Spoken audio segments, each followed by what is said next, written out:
Soul Force on the solstice. I'm really excited to try to channel some of that creative energy that we can feel so strongly coming in from the sun.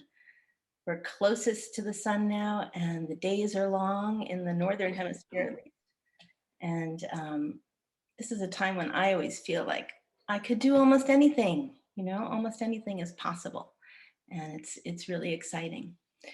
So for this workshop, I was inspired by this phrase, soul force, which has been rumbling around in my head for quite a while. And it comes from Martin Luther King, and he got it from Gandhi. So this is a quote from a letter he wrote in 1957. And he said, "I have been convinced for a long time that the Gandhian method of nonviolence, coupled with the Christian doctrine of love, is the most powerful weapon available to oppressed people in their struggle for human dignity. Black people all over the South must come to the point that they can say to their white brothers, 'We will meet your physical force with soul force.'" And that idea, that soul force, comes from love, comes from this creative force that bathes our whole planet and really the whole cosmos, and that it is a force that can confront everything that we don't want, right? And that can kind of juice up everything that we do want. So Gandhi, oh, here comes somebody. Gandhi, and this is in 1927, so earlier, was thinking about satyagraha as a word that he really coined. Satya is truth, and agraha means holding on to, so holding firmly to the truth. And he saw the truth as being what King just said: love, truth, justice, good, all of those things. So this is Gandhi saying satyagraha is the noblest and best education. Before a child begins to write the alphabet and to gain worldly knowledge, they should know what the soul is, what truth is, what love is, what powers are latent in the soul. A child should learn that in the struggle of life, hate can be conquered by love and untruth by truth. And he said, satyagraha is a relentless search for truth and a determination to reach truth. This force is to violence and therefore to all tyranny, all injustice, what light is to darkness. I appreciate that, that coupling of light with truth and justice and love, especially in this time when we're bathed with this incredibly potent light. So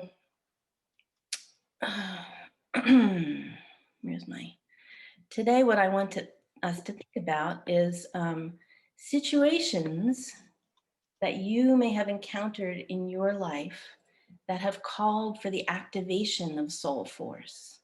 That is the awakening of your desire to understand the truth about people, relationships, circumstances, to bear witness to injustice, and to strive to bring the light of love, truth, and justice into your life and the lives of those around you.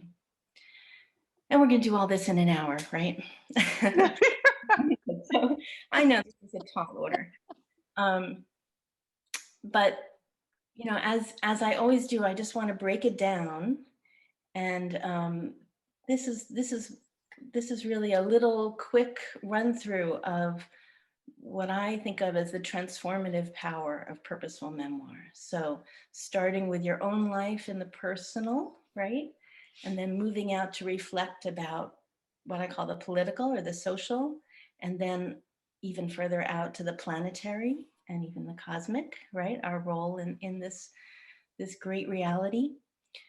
But always starting with the personal and looking back in order to step more intentionally into the future. That's what I'm trying to do here. So The method is very simple. It's focus-free writing, and it's timed. So 5 or 10 minutes of writing. And, you know, I'm going to give you a prompt and you go with it. Wherever you go is fine. There's no right or wrong as far as where it goes. And sharing is always optional. So the idea is that you write what's in your heart without worrying about whether or not you're going to be asked to share it. That's we'll have a little bit of time at the end for sharing optionally if you want to. So I usually start with lists because I think lists are these generative seed beds, right? Of potential scenes. So in a list, the other thing I just want to say before we get into this list is that I usually start with a positive, right? But in a 1 hour workshop, we're speeding ahead and we're going to the moments of harm first.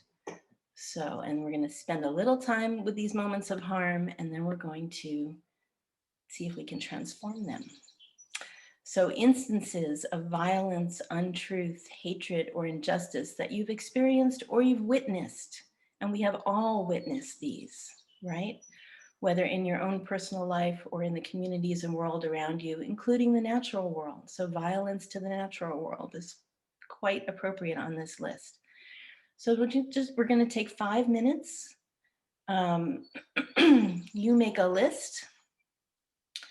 And see if, you know, I've indicated it's useful if you want to use this as a seed bed and come back, it's useful to make a little note of the date and the place, and then what happened, and just use your own shorthand for making notes about this list. So I'm going to time 5 minutes. You turn off your camera if you want to, and I will call you back with this. Oh.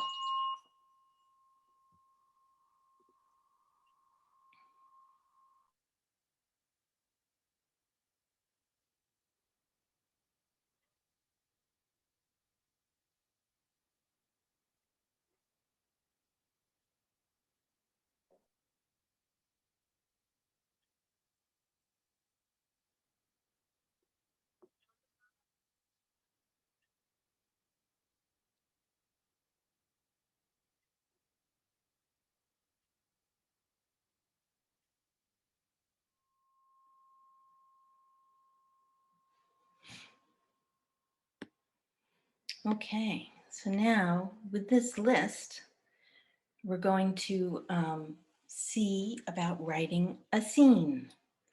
So a scene meaning show yourself in action, experiencing or witnessing a moment of violence, untruth, hatred, or injustice, and write the scene as thoroughly as possible in 10 minutes. So you're sketching. This is a quick sketch of this scene that you can come back to and develop more later if you want to.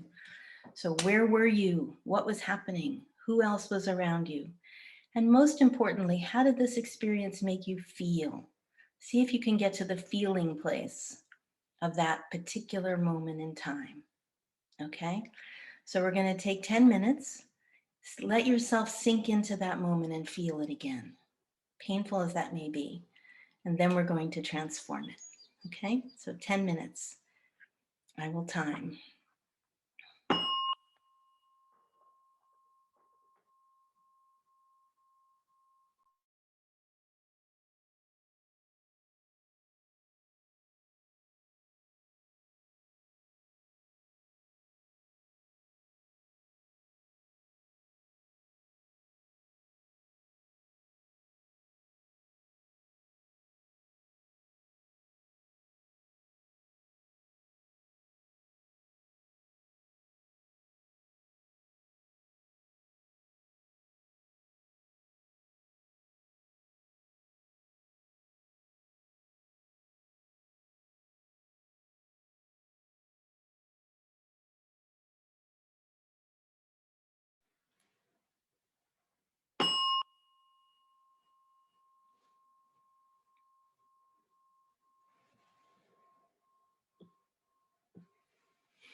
Okay. So that was sort of a heaviness in writing that scene. I was writing too. So I feel it. And now what we're going to do is transform it with alchemy. So what I mean by alchemy is using the transformative potential of purposeful memoir to fictionalize, to give yourself the freedom to look back and think, well, what if things had gone differently, right? And to actually write that potential. And as you write it, in the present moment at least, you give it power. You give it some of your soul force in this present moment. So the task of this 10 minutes is to go back to that scene that you just wrote and revisit it and transform it so that you, as I said here, become a lightning rod for the truth and love that seeks to come through you always, no matter what's going on, right? So go back into that moment that you were just writing about and fictionalize away. Give yourself total freedom to reimagine it so that the satyagraha of the moment pours through you. Okay? Again, there's no right or wrong. See what you can do in 10 minutes.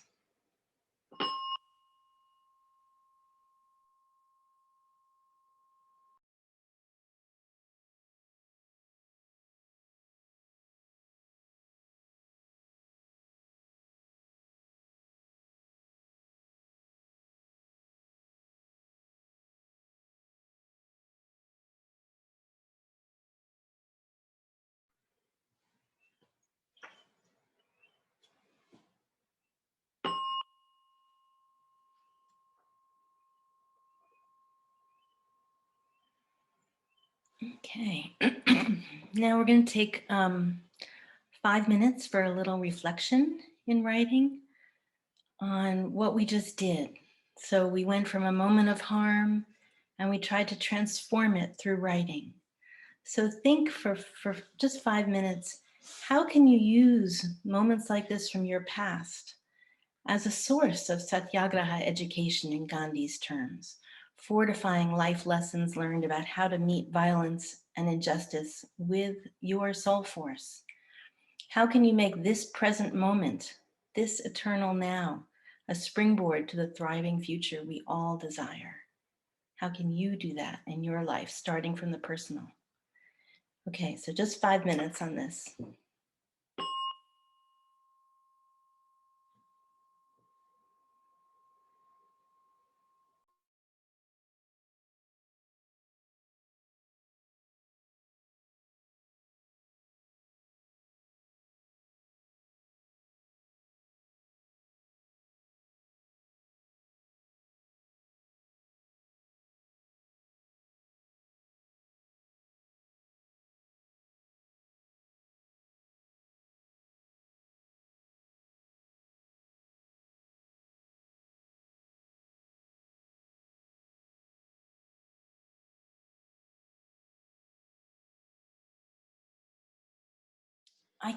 I kept hearing the famous poem by Yeats, the very depressing poem about things falling apart, you know, and I think that's a poem that maybe has been quite appropriate for the past year or so, right? It's no surprise that it's been in my mind. But as I was thinking about soul force, all of a sudden I started rewriting this poem. So I wanted to share with you my rewriting of this poem. And I'm just going to read it to you, and then we'll do something with it, okay? Turning and turning in the widening gyre, the falcon bends to the falconer. Things coalesce, the crystalline center gleams, and a tide of love is loosed upon the world. The foaming tide rises and falls, and everywhere ceremonies of renewal are performed. The best lead the way with open hearts, while the rest are full of passionate intensity. Surely some revelation is at hand. Surely the third coming is at hand. The third coming, Hardly are those words out when a vast image of the anima mundi rises glorious before my eyes. Somewhere in the rolling waves, a shape with a spangled fish's tail and the regal torso of a woman, a gaze joyful and caressing as moonlight, frolics in the foaming crests, while all about wheel the beneficent angel wings of seagulls.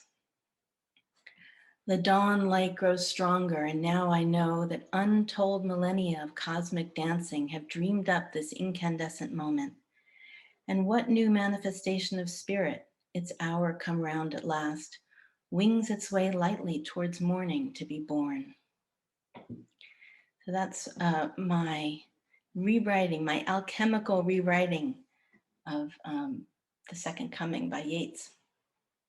And I thought we would take a few minutes, we still have a few minutes, to for you to see if you can write a soul force poem, taking one line from my poem and continuing it and seeing where you go with it. So what I'm going to do is, this will take my glasses, share the poem with you in the chat. And just want you to start from one line from the poem and see where you go. So we'll take, I was hoping for 10 minutes. Let's try 7 minutes of you starting from one line and writing your own incandescent, lively, energetic, sun-drenched soul force poem for this moment. Okay? Enjoy.